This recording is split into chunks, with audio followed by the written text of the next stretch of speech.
Assalamualaikum warahmatullahi wabarakatuh. Perkenalkan, kami dari kelompok 11. Kami akan membahas analisis dan kuantitatif.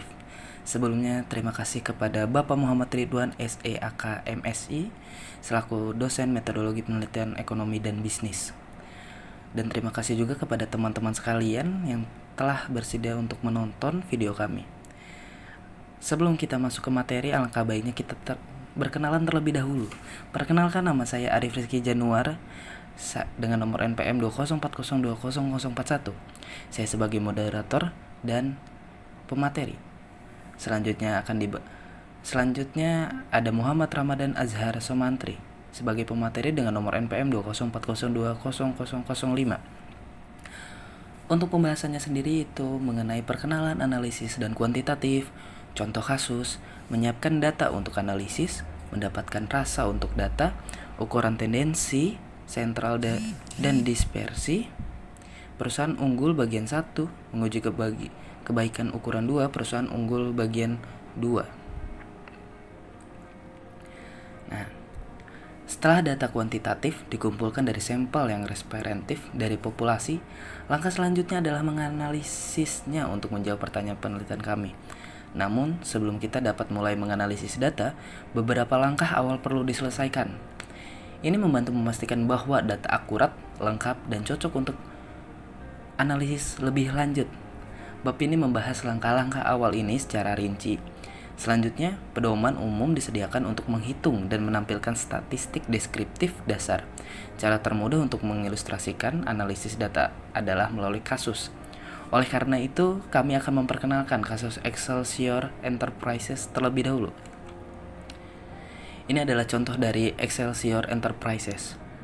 Excelsior Enterprises adalah perusahaan menengah memproduksi dan menjual instrumen dan perlengkapan yang dibutuhkan oleh industri perawatan, kesehatan termasuk instrumen tekanan darah, instrumen bedah, aksesoris gigi, dan sebagainya.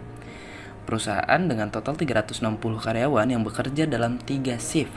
Cukup baik, tetapi bisa jauh lebih baik jika tidak mengalami perputaran karyawan di hampir semua tingkatan dan di semua departemen. Presiden perusahaan memanggil prediktor yang sangat baik dari omset aktual. Presiden setuju. Tim pertama kali melakukan wawancara tidak terstruktur dengan sekitar 50 karyawan di berbagai tingkatan dan dari berbagai departemen. Pernyataan luas mereka adalah, "Kami di sini untuk mencari tahu bagaimana Anda menjalani kehidupan kerja Anda. Beritahu kami apapun yang menurut Anda penting bagi Anda dalam pekerjaan Anda. Karena masalah terkait dengan pekerjaan Anda, lingkungan, organisasi, pengawasan, dan apapun yang menurut Anda relevan. Jika kami tidak menangani masalah yang terlibat dengan baik, kami mungkin dapat membuat rekomendasi yang tepat kepada manajemen untuk meningkatkan kualitas kehidupan kerja Anda.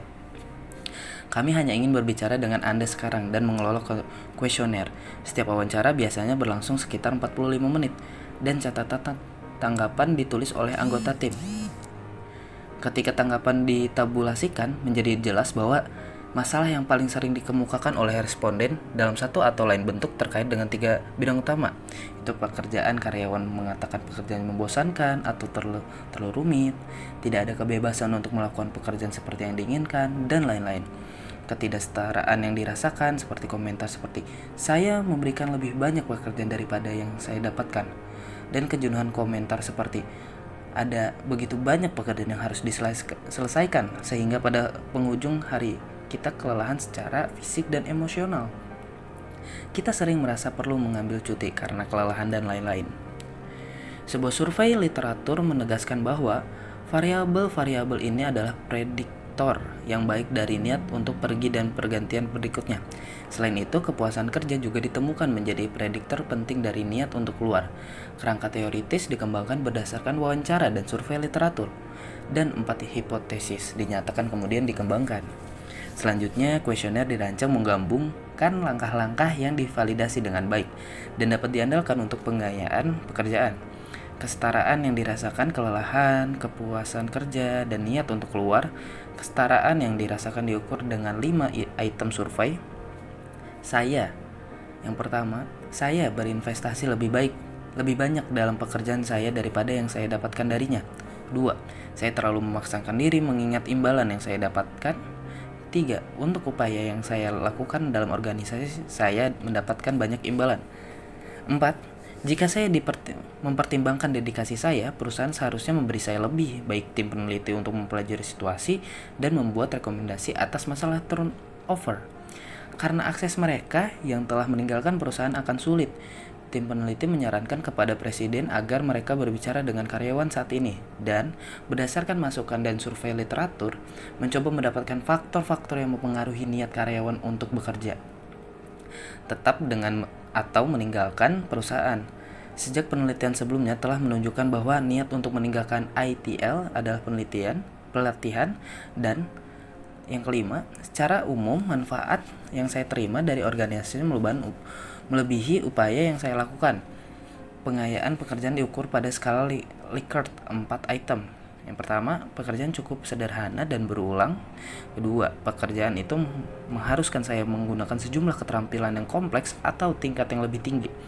3. Pekerjaan itu membutuhkan banyak kerjasama dengan orang lain. Dan 4. Pekerjaan itu sendiri tidak terlalu signifikan atau penting dalam skema yang lebih luas. Peserta menanggapi item ini pada skala 5 poin, mulai dari saya sangat tidak setuju 1 hingga saya setuju sepenuhnya sampai 5. Burnout diukur dengan The Burnout Measure Short Version by MS. BMS mencakup 10 item yang mengukur tingkat kelelahan fisik, emosional, dan mental individu. Responden diminta untuk menilai seberapa sering mereka mengalami setiap item yang muncul dalam kuesioner, misalnya lelah atau tidak berdaya, dalam skala mulai dari 1 sampai 5. Faksi kepuasan kerja diukur dengan peringkat 1 item dari kepuasan dengan pekerjaan Anda saat ini. Menggunakan skala 5 poin, tidak sama sekali, sangat banyak. Niat untuk keluar diukur dengan menggunakan 2 item survei. Dengan tingkat kepastian Anda, apa Anda berniat untuk meninggalkan organisasi ini dalam tahun depan untuk jenis pekerjaan lain? Itu yang butir 1. Untuk jenis pekerjaan yang serupa, butir 2. Peserta menunjukkan pada skala peringkat 4 poin tingkat kepastian mereka variabel demografis seperti usia, pendidikan, jenis kelamin, masa kerja, departemen, dan shift kerja yang dimasukkan dalam kuesioner.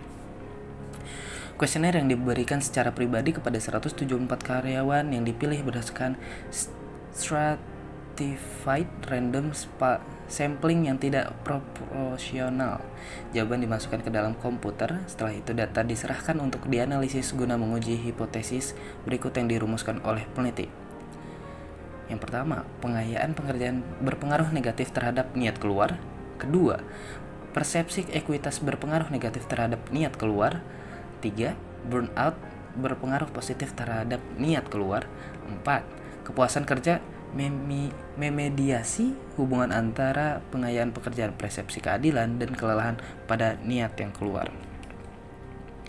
Mungkin relevan untuk ditunjukkan di sini bahwa keempat hipotesis yang berasal dari kerangka teoritis sangat relevan untuk menemukan jawaban atas masalah penggantian.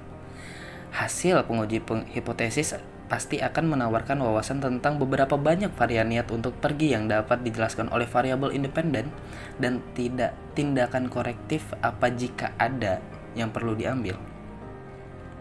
Nah, untuk selanjutnya ini menyiapkan data untuk analisis. Setelah data diperoleh melalui kuesioner, data tersebut perlu diberi kode, dimasukkan, dan diedit.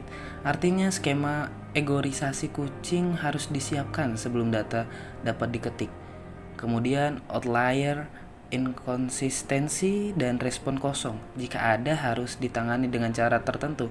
Masing-masing tahapan persiapan data tersebut dibahas di bawah ini. Nah, yang ini nih, pengkodean dan entry data. Jadi ini tuh adalah langkah pertama dalam persiapan data adalah pengkodean data. Pengkodean data melibatkan pemberian nomor pada tanggapan peserta sehingga dapat dimasukkan ke dalam database. Di bab 9, kami membahas kemudian survei elektronik untuk mengumpulkan data kuesioner. Survei semacam itu memfasilitasi entry tanggapan langsung ke komputer tanpa memasukkan data secara manual. Namun jika karena alasan apapun, hal ini tidak dapat dilakukan. Mungkin sebaiknya menggunakan lembar kode terlebih dahulu untuk menyalin data dari kuesioner dan kemudian memasukkan datanya. Metode ini berbeda dengan membolak-balik setiap kuesioner untuk setiap item. menghindari kebingungan, terutama bila pertanyaan banyak dan jumlah kuesioner juga banyak. Mengkode tanggapan. Dalam kuesioner Excelsior Enterprise, kami memiliki 22 item yang mengukur ekuitas yang dirasakan, pengayaan, pekerjaan, kelelahan, kepuasan kerja, dan niat untuk keluar, dan 6 variabel demografis, seperti yang ditunjukkan pada gambar 14.1 sebuah kuesioner sampel. Tanggapan karyawan ini, peserta yang pertama dalam file data, untuk 22 pernyataan pertama dapat diberi kode dengan menggunakan nomor sebenarnya yang dilingkari oleh responden 123, 145, 133, dan lain-lainnya. Pengkodean variabel demografis agak kurang jelas, misalnya kepemilikan adalah kasus khusus, karena merupakan variabel 2 kategori. Dimungkinkan untuk menggunakan pendekatan pengkodean yang menetapkan 1 sama dengan paruh waktu dan 2 penuh waktu, namun menggunakan 0 part-time dan 1 full-time. Ini disebut dummy coding. Sejauh ini merupakan pendekatan yang paling populer dan direkomendasikan karena membuat hidup kita lebih mudah dalam tahap analisis data. Oleh karena itu, kami memberi kode masa jabatan penuh waktu dengan 1 untuk peserta, 1 shift kerja, shift ketiga dapat diberi kode 3, departemen produksi 2, dan usia 54 tahun. Jenis kelamin dapat diberi kode 0, laki-laki. Terakhir, pendidikan kurang dari SMA dapat diberi kode 1. Pada tahap ini, Anda juga harus memikirkan bagaimana Anda ingin membuat kode non-response. Beberapa peneliti mengosongkan jawaban, yang lain memberikan 9, ada 99, atau semua pendekatan baik-baik saja selama Anda mengkodekan semua non-respon dengan cara yang sama. Kesalahan manusia dapat terjadi saat pengkodean, oleh karena itu setidaknya 10% dari kuesioner berkode harus diperiksa. Keakuratan pengkodeannya, pemilihan mereka dapat mengikuti prosedur pengambilan sampel yang sistematis. Artinya setiap bentuk ke N yang dikodekan dapat diverifikasi keakuratannya. Jika banyak kesalahan ditemukan dalam sampel, semua item mungkin harus diperiksa. Ini adalah contoh dari kuesioner tersebut.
Nah, untuk entry data, setelah tanggapan dikodekan, mereka dapat dimasukkan ke dalam database.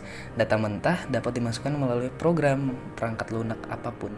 Misalnya editor data SPSS yang terlihat seperti di spreadsheet dan ditunjukkan pada gambar 14.2. Dapat memasukkan, mengedit, dan melihat isi file data. Setiap baris editor mewakili kasus atau observasi dalam hal ini. Peserta penelitian kami 174 dalam studi Excelsior Enterprises, dan setiap kolom mewakili variabel. Di sini variabel didefinisikan sebagai berbagai item informasi yang Anda kumpulkan untuk Anda. Kasus dengan demikian ada 28 variabel dalam kuesioner Excelsior Enterprises. Penting untuk selalu menggunakan kolom pertama untuk tujuan identifikasi. Tetapkan nomor untuk setiap pertanyaan. Tulis nomor ini di halaman pertama kuesioner dan masukkan nomor ini di kolom pertama kuesioner Anda. Berkas data ini memungkinkan Anda untuk membandingkan data dalam file data dengan jawaban peserta. Bahkan setelah Anda mengatur ulang file data Anda, kemudian mulailah memasukkan respon peserta ke dalam file data. Untuk selanjutnya adalah mengedit data. Setelah data dimasukkan, mereka perlu diedit, misalnya tanggapan kosong jika ada harus ditangani dengan cara tertentu, dan data yang tidak konsisten harus diperiksa dan ditindaklanjuti. Mengeditan data berhubung dengan mengedeteksi dan memperbaiki data yang tidak logis, tidak konsisten atau ilegal, dan penghilangan informasi yang dikembalikan oleh peserta penelitian. Contoh, respon yang tidak logis adalah respon outlier. Outlier adalah penghematan yang secara substansial berbeda dari penghematan lainnya. Outlier tidak selalu merupakan kesalahan, meskipun kesalahan data, kesalahan entry, kemungkinan merupakan sumber outlier. Karena outlier berdampak besar pada hasil penelitian, mereka harus diselidiki dengan hati-hati untuk memastikan kebenarannya. Anda dapat memeriksa penyebaran variabel nominal atau ordinal dengan memperoleh nilai minimum dan maksimum serta tabel frekuensi. Ini akan dengan cepat mengungkapkan outlier yang paling jelas. Tidak semua responden menjawab setiap item dalam kuesioner. Kelalaian dapat terjadi karena responden melakukannya tidak mengerti pertanyaannya, tidak tahu jawabannya, atau tidak bersedia menjawab pertanyaannya. Jika sejumlah pertanyaan, katakanlah 25% dari item dalam kuesioner, dibiarkan tidak terjawab, mungkin merupakan ide yang baik untuk membuang kuesioner dan tidak memasukkannya ke dalam kumpulan data untuk analisis. Dalam acara ini, penting untuk menyebutkan jumlah tanggapan yang dikembalikan tetapi tidak digunakan, karena data yang hilang berlebihan dalam laporan akhir yang diserahkan kepada sponsor penelitian. Namun, jika hanya 2 atau 3 item dibiarkan kosong dalam kuesioner dengan katakanlah 30 item atau lebih, kita perlu memutuskan bagaimana tanggapan kosong ini akan ditangani. Ini contohnya.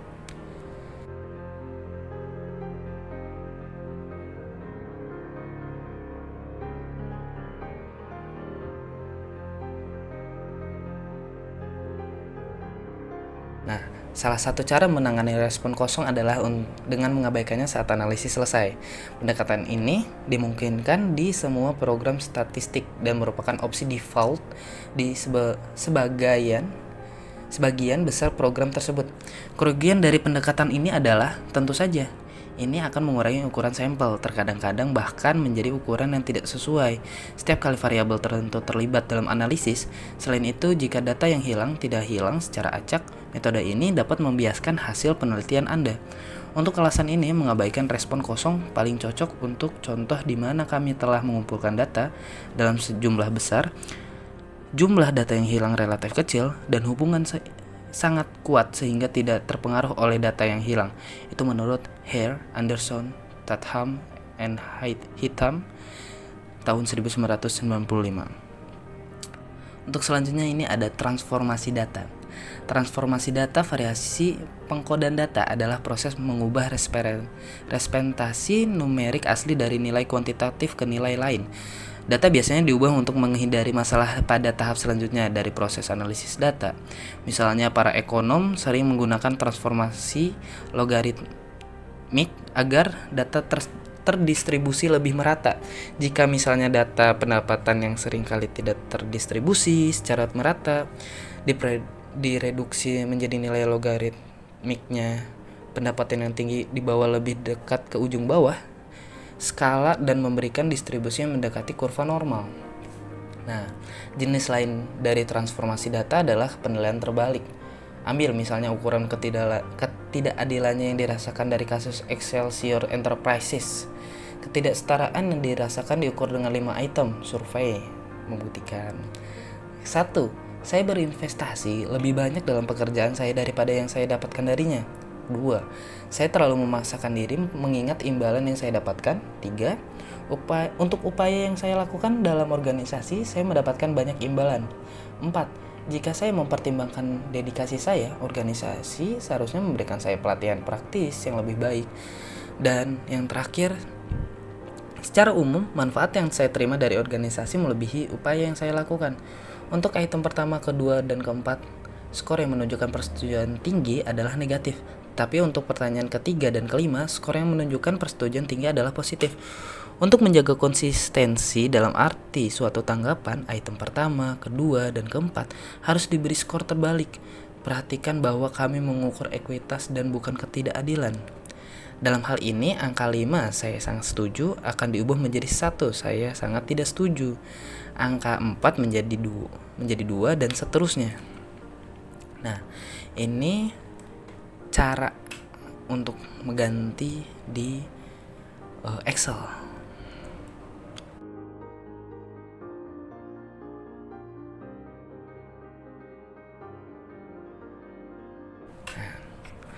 Terus untuk mendapatkan rasa untuk data, kita dapat merasakan data dengan memperoleh ringkasan visual atau dengan memeriksa tendensi sentral dan dispersi suatu variabel.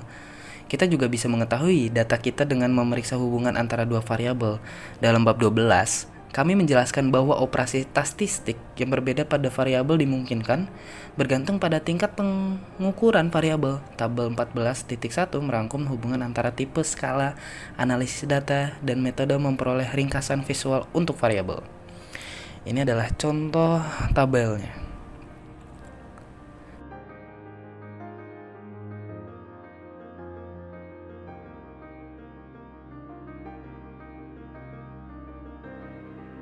Nah, frekuensi hanya mengacu pada berapa kali berbagai subkategori dari fenomena tertentu terjadi, dari mana persentase dan persentase kumulatif kemunculannya dapat dengan mudah dihitung. Nah, untuk selanjutnya materi akan disampaikan oleh Ramadan, dipersilahkan. Terima kasih sebelumnya kepada moderator. Di sini saya akan mempresentasikan tentang Excelsior Enterprise pada frekuensi.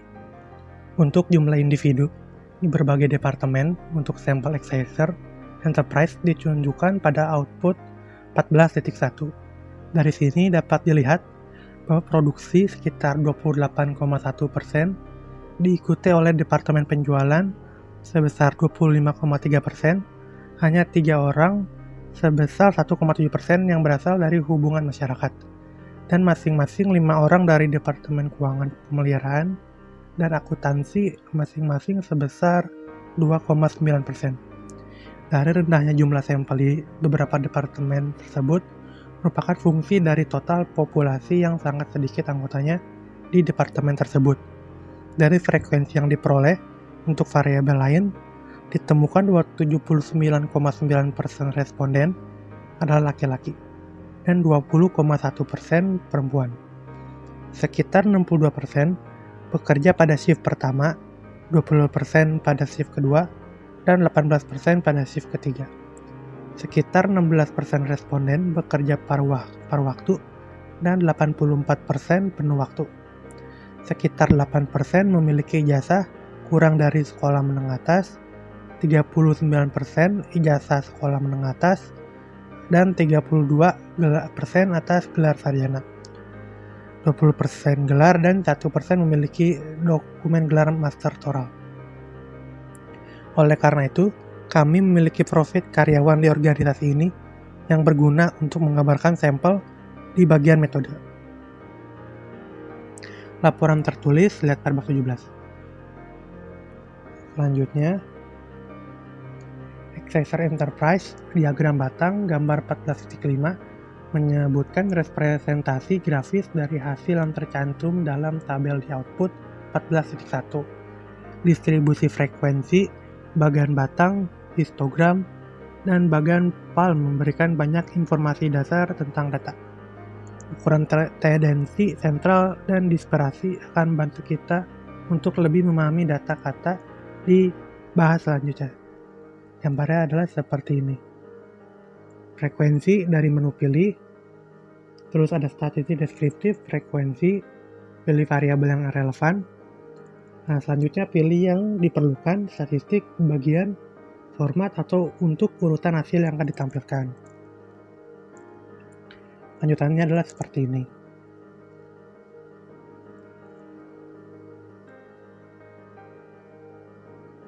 Ini untuk keluaran departemen responden. Ini merupakan departemen responden.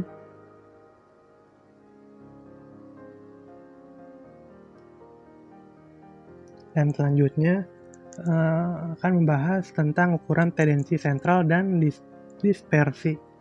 Ada 3 ukuran tendensi sentral, rata-rata median, dan modus ukuran dispersi meliputi tentang standar deviasi varians, di mana ukuran tendensi sentral adalah rata-rata, dan rentang interkuartil, di mana ukuran tendensi sentral adalah median.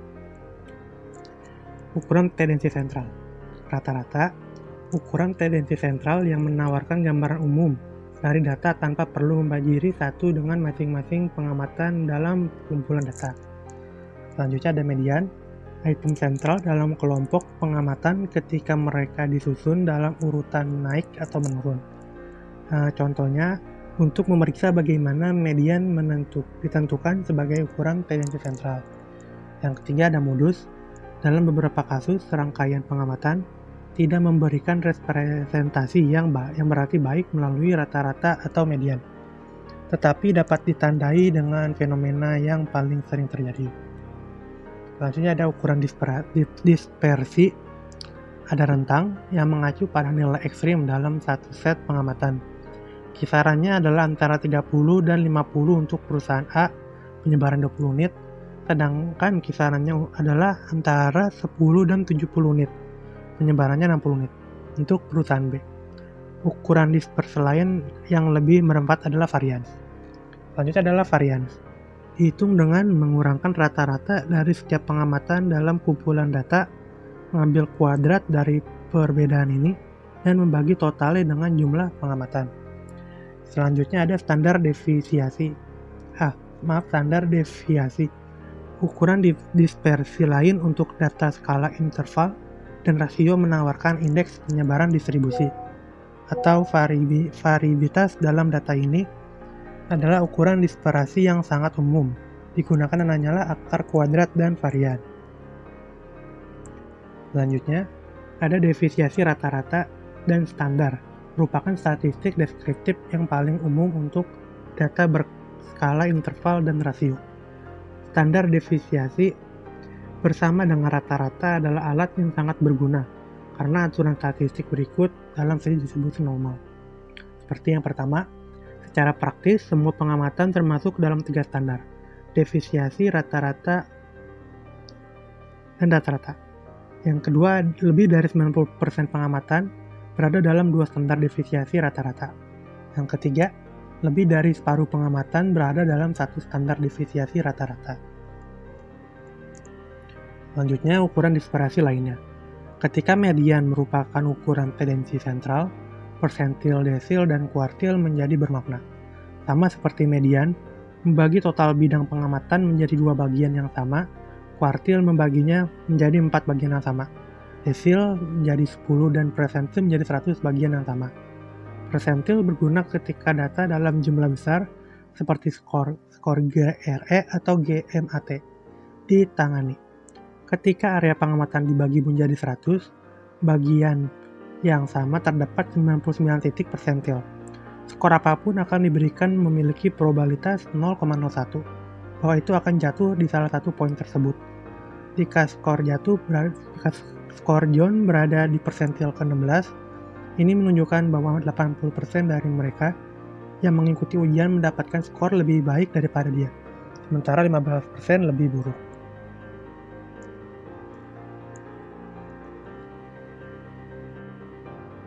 Selanjutnya, ada hubungan antar variabel.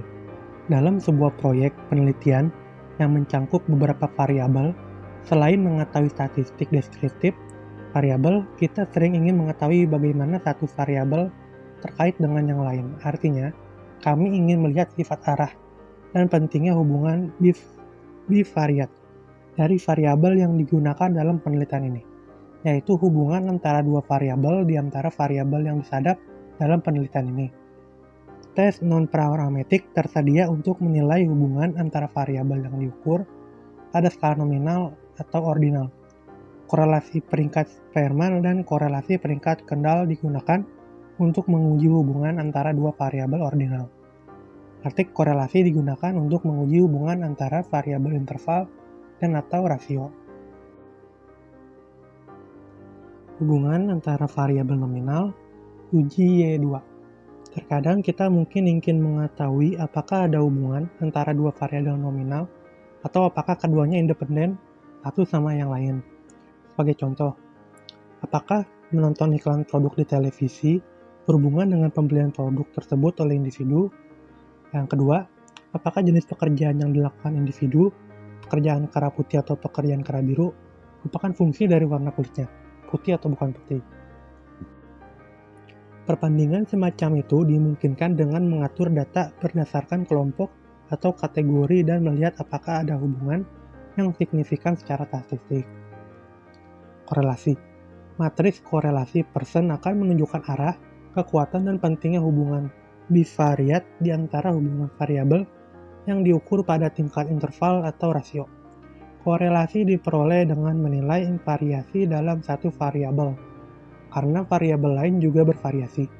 Demi kesederhanaan, katakanlah kami telah mengumpulkan data pada dua variabel, harga dan penjualan. Untuk dua produk yang berbeda, volume penjualan pada setiap tingkat harga dapat diplot untuk setiap produk. Perusahaan unggul, statistik deskriptif bagian pertama. Statistik deskriptif seperti maksimum, minimum, min, standar deviasi, dan varians diperoleh untuk item berskala interval dari studi Excelsior Enterprise. Prosedurnya ditunjukkan pada output 14.2. Gambarnya adalah sebagai berikut. Perusahaan unggul, statistik deskriptif bagian 1. Statistik deskriptif kecenderungan pusat dan penyebaran. Dari menu pilih analisis, kemudian statistik deskriptif, pilih variabel statistik. Pilih varian statistik relevan yang dibutuhkan, maka akan seperti ini. Di sini ada keluaran yang seperti ini bentuknya.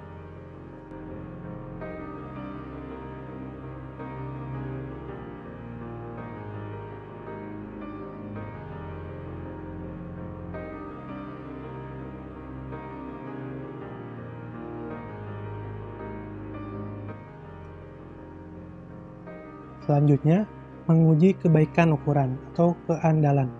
Seperti dibahas dalam bab 12, reliabilitas suatu ukuran ditetapkan dengan menguji konsistensi dan stabilitas. Konsistensi menunjukkan seberapa baik butir-butir yang mengukur satu konsep saling berkaitan sebagai satu set. Alpha Cronbach adalah koefisien reliabilitas yang menunjukkan seberapa baik item dalam satu set berkorelasi positif satu sama lain. Alpha Cronbach dihitung dari segi interkorelasi rata-rata di antara item yang mengukur konsep. Semakin dekat alpha Cronbach ke 1, semakin tinggi reliabilitas konsistensi internal. Ukuran lain dari reliabilitas konsistensi yang digunakan dalam situasi tertentu adalah koefisien reliabilitas split half. Karena ini mencerminkan korelasi antara dua bagian dari satu set item. Koefisien yang diperoleh akan bervariasi tergantung pada bagaimana skala dibagi. Terkadang reliabilitas split half diperoleh untuk menguji konsistensi ketika lebih dari satu skala. Dimensi atau faktor dinilai item di setiap dimensi, atau faktor dipisahkan berdasarkan beberapa logika yang telah ditentukan sebelumnya. Campbell 976. Di hampir setiap kasus, Cronbach alpha adalah tes yang memadai untuk reliabilitas konsistensi internal. Anda akan melihat nanti di bab ini bagaimana alpha Cronbach diperoleh melalui analisis komputer. Seperti dibahas dalam bab 12, stabilitas suatu ukuran dapat dinilai melalui reliabilitas bentuk paralel dan reliabilitas tes ulang. Ketika korelasi tinggi antara dua bentuk ukuran yang serupa, lihat pada bab 12, diperoleh reliabilitas bentuk paralel yang ditetapkan. Reliabilitas tes dapat dibentuk dengan menghitung hubungan korelasi antara tes yang sama diberikan pada dua periode waktu yang berbeda. Excelsior Enterprise memeriksa keadaan pengukuran multi-item. Karena persepsi ekuitas, kelelahan, pengayaan, pekerjaan, dan niat untuk keluar diukur dengan skala multi-item, konsistensi jawaban responden terhadap item berskala harus diuji untuk setiap pengukuran. Dalam bab 12 ini, kami menjelaskan bahwa alpha Cronbach adalah tes populer untuk konsistensi antara item. Tabel 14.3 memberikan ikhtisar alpha Cronbach untuk 4 variabel. Tabel ini menunjukkan bahwa alpha semua jauh di atas 0,60. Penting untuk dicatat bahwa semua item dengan kata-kata negatif Dalam kuesioner pertama-tama harus dibalik sebelum item diajukan untuk uji reliabilitas, kecuali jika semua item yang mengukur suatu variabel berada dalam arah yang sama. Reliabilitas yang diperoleh akan salah. Menguji kebaikan ukuran keandalan seperti gambar yang berikut ini.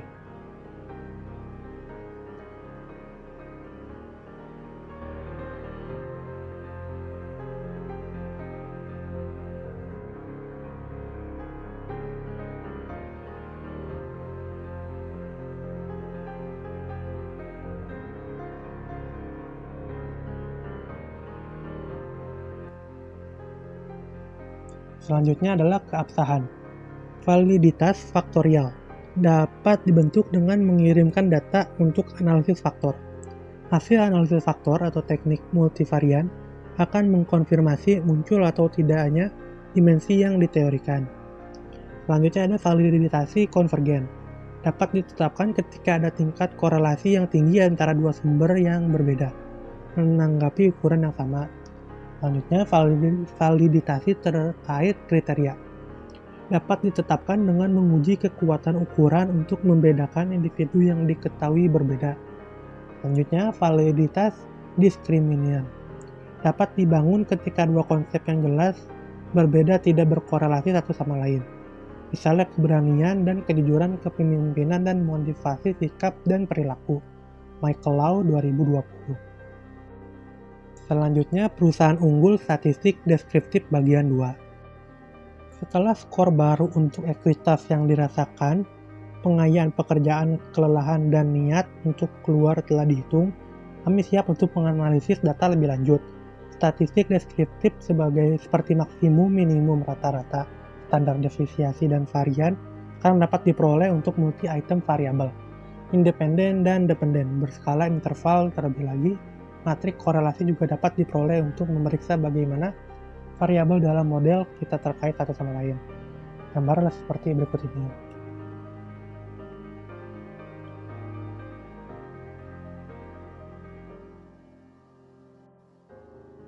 Selanjutnya adalah ringkasan.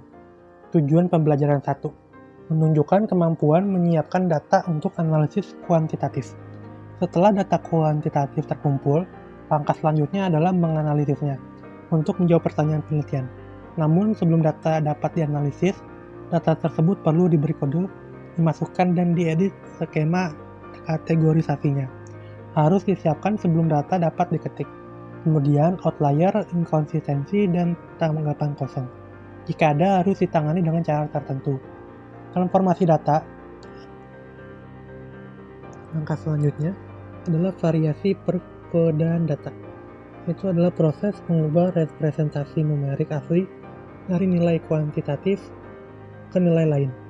Data bisa diubah untuk menghindari masalah pada tahap selanjutnya dari proses analisis data. Transformasi data juga diperlukan ketika beberapa pertanyaan telah digunakan untuk mengukur satu konsep.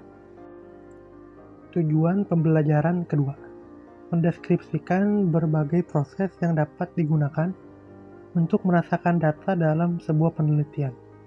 Peneliti dapat merasakan data dengan mendapatkan ringkasan visual atau dengan memeriksa 10 detensi pusat dan penyebaran variabel. Seseorang juga bisa mengetahui data dengan memeriksa hubungan antara dua variabel. Selanjutnya, tujuan dalam pembelajaran ketiga, jelaskan cara yang dapat digunakan untuk mengukur reliabilitas dan validitas dinilai. Keandalan suatu ukuran ditetapkan dengan menguji konsistensi dan stabilitas. Konsistensi menunjukkan seberapa baik butir-butir yang mengukur suatu konsep saling berkaitan sebagai satu set. Alpha Crossbat adalah koefisien reliabilitas yang menunjukkan seberapa baik item dalam satu set berkorelasi satu sama lain. Ukuran lain dari reliabilitas konsistensi yang digunakan dalam situasi tertentu adalah koefisien reliabilitas Woodhouse. Validitas faktorial dapat dibentuk dengan mengirimkan data untuk analisis faktor. Selanjutnya ada tujuan. Pertama, menunjukkan kemampuan menyiapkan data untuk analisis kuantitatif. Kedua, mendeskripsikan berbagai proses yang dapat digunakan untuk merasakan data dalam sebuah penelitian. Yang ketiga, jelaskan cara yang dapat digunakan untuk mengukur reliabilitas dan validitas. Selanjutnya saya kembalikan kepada moderator. Terima kasih kepada Ramadan yang telah menyampaikan materinya, dan terima kasih juga kepada teman-teman sekalian dan kepada Pak Ridwan. Terima kasih telah menonton video kami. Mohon maaf jika dari tutur bahasa kami ada yang salah, mohon dimaafkan. Nah, selebihnya terima kasih kepada teman-teman dan kepada Pak Ridwan. Kami pamit undur diri. Wassalamualaikum warahmatullahi wabarakatuh.